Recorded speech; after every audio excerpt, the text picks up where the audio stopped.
Today I want to talk about the greatest gift we can give each other. As we are celebrating the Christmas season and everybody's busy about giving gifts to people and especially to our kids, we end up giving them so many gifts that they end up really not even seeing them. I remember one day, my wife and I went out to clean the toy room and we realized that there was at least 4 toys that they had never played with.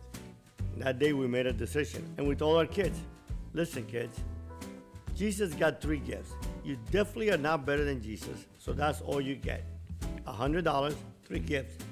And really for every gift that you get, look through your old toys and you're gonna give one away to some poor kid that has nothing. But I bring that into mind because something that I think is the greatest gift that we can give each other, especially our children. And that is something that costs us absolutely nothing, and it's time. I'll tell you this story. One day, shortly after being released from prison, my only son at that time was roughly 7 years old. I had been away from him. He was 6 months old when I went to prison, and now he was almost 7 years old. So I decided that I was going to take him to FAO Schwartz, which is the biggest toy store in the world, in New York City. FAO Schwartz says that if there's a toy that they do not have, they'll get it for you and send it to you. So I got in my airplane and I put $250,000 in a briefcase. I told my bodyguard that we were going and we were going to go shopping. Told my son that we were going to go to New York. We were going to have a nice pizza and then we were going to go to the greatest toy store in the world. He didn't seem to show a lot of excitement. But anyway, I just thought he was just getting used to me being back. Well, we finally got to New York City and we took our limo to FAO Schwartz and I'm walking around the store and I look like the kid. I'm seeing this amazing toy that I wanted my son to buy. I love Corvettes, so I saw this little miniature Corvette and I said, Georgie, why don't you buy that? He looked at it, didn't even want to try it. Then there was this beautiful Jeep, didn't want to try it. All kinds of expensive toys. We spent about an hour and a half and then he ends up buying a Nintendo fighting video. You know what? I could not believe it. Here's a kid that could have had anything he wanted and all he buys is a $10 toy? I said to myself, I knew that kid had bad genes, but it didn't come from me. So I went back, we flew back to Miami, and I was pretty upset. After all, I was hoping that we were going to bring back at least one of those or 2 of those miniature cars, or even a pony. When we got to Miami, we went about our daily life.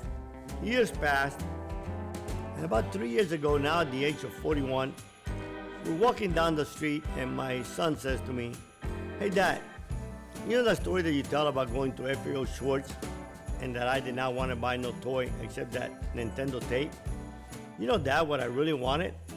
I just wanted your presence. And Dad, that costs nothing. But unfortunately, you just could not give that to me.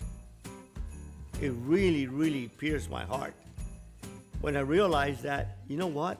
In reality, time is the most precious thing that we have. Our children are dying for our time. Our spouses is dying for our time. Recently I heard a story about this old man, probably in his late 70s. From the picture you could tell that he was, in his late 70s. And they asked him, old man, how old are you? He says, son, I am anywhere between 10 and 20 years old. And they looked at him and said, how can that be? You've lived a long life. He said, son, you see, 10 or 20 years is all I have left.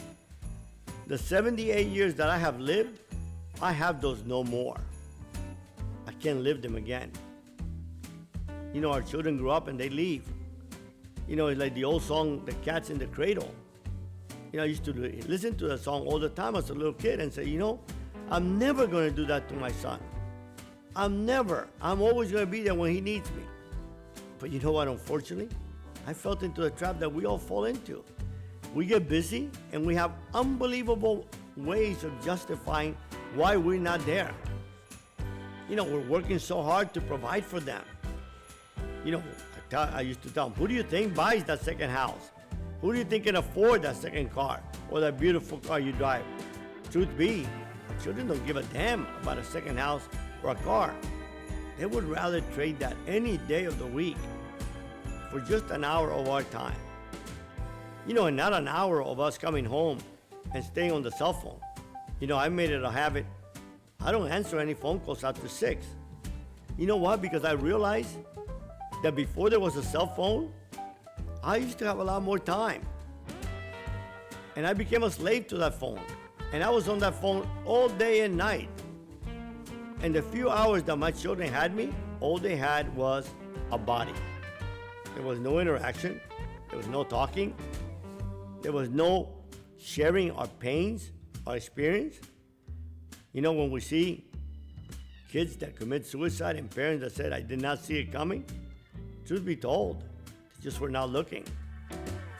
So this Christmas, I would suggest that we stop and that we take some time and create habits for the new year that are not composed of going on a diet or running a marathon or doing an Ironman.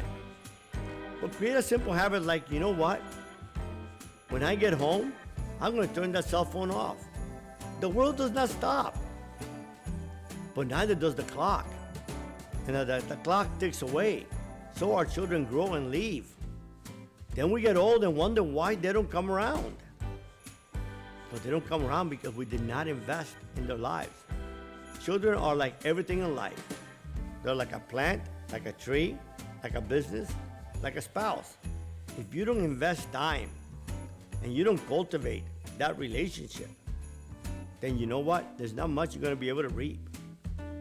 So instead of buying all these toys and getting into all this debt and trying to figure out and creating tremendous financial stress for us, what about the fact that I say, you know what my gift for you today is going to be? From henceforth, at 6 o'clock or 7 o'clock, I'm going to turn my cell phone off and we're just going to be a family. When I come home, you're going to be the most important. I'm going to strive to hear you before I make you hear me. I'm going to put you ahead of anybody and everybody.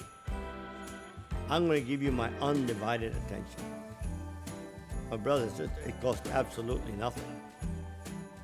But you know what? It's the only thing that really, really has tremendous, eternal rewards.